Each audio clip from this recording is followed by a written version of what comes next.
Ano nga ba talaga ang tunay na koneksyon ng sunflower sa araw? Welcome back to my channel, class. Ako muli si Professor Ipaliwanag ng University of Life at sa episode na ito, pag-uusapan natin ang isang bulaklak na parang laging may sariling spotlight sa hardin. Ang sunflower. Kapag nakakita kayo ng sunflower field, parang may libo-libong maliit na araw na tumutubo sa lupa. Isipin ninyo ito, class. Dilaw, bilog, nakangiti. Parang may permanenteng good mood na maidudulot sa'yo. Dahil kung may halaman na mukhang hindi nagwo-worry sa buhay, iyon na siguro ang sunflower. Pero ang tanong, bakit sunflower ang pangalan nito? Simple lang ba dahil mukhang araw? Well, pero may mas interesting pang kwento. Pag-usapan natin. Dito, sa The Taglish Explainer. Ang topic na ito ay mula kay Hamtaro 44. Salamat sa suggestion mo and shoutout sa mga estudyante ko riyan sa Baguio. Ang sunflower ay kilala sa science bilang Helianthus annus.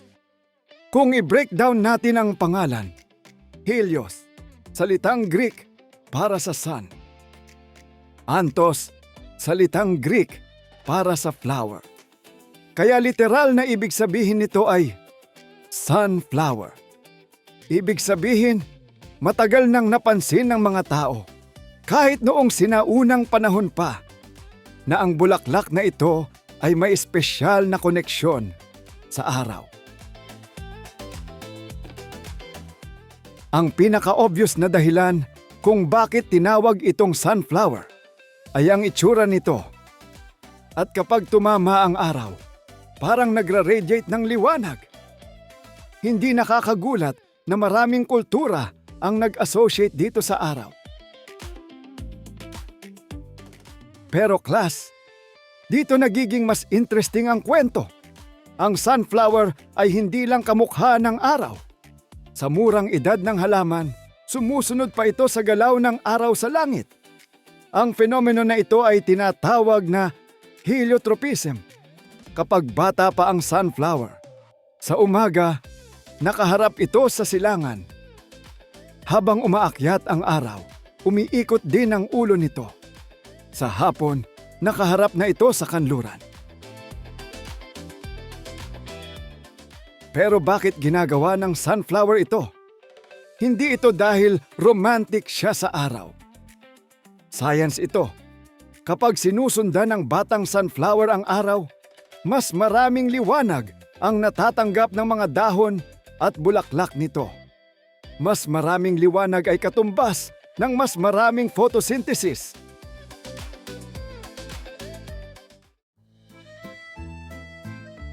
At ang photosynthesis, ang proseso kung saan ang halaman ay gumagawa ng pagkain mula sa sikat ng araw, tubig at carbon dioxide.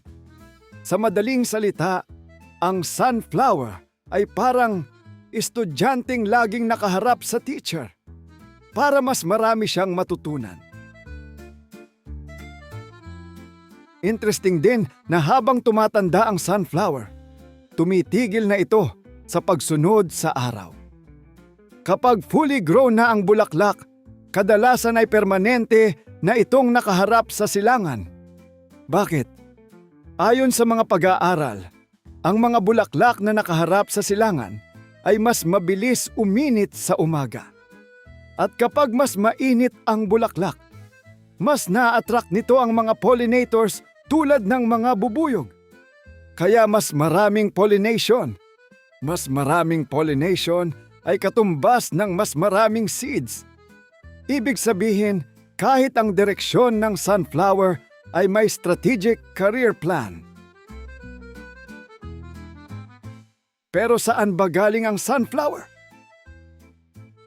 Ang sunflower ay hindi nagmula sa Europe. Ito ay unang na-domesticate ng mga sinaunang tao sa United States at Mexico. Ginagamit ito ng mga Native American para sa maraming bagay. Pagkain, langis, gamot, at pangkulay. Ang mga buto nito ay kinakain at kalaunan ay ginawang sunflower oil. Ngayon class, may bonus fact tayo. Kung titingnan mo ang gitna ng sunflower, makikita mo na ang mga buto ay nakaayos sa spiral patterns.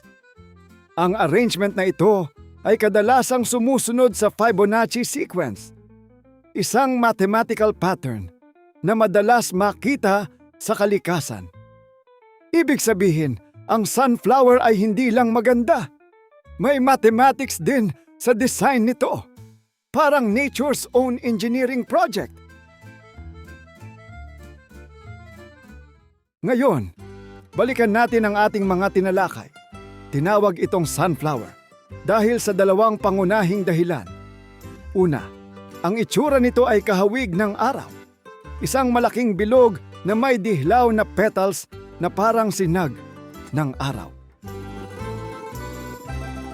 Pangalawa, ang batang sunflower ay sumusunod sa galaw ng araw sa langit sa pamamagitan ng isang proseso na tinatawag na heliotropism, kung saan umiikot ang bulaklak upang harapin ang sinag ng araw sa buong maghapon.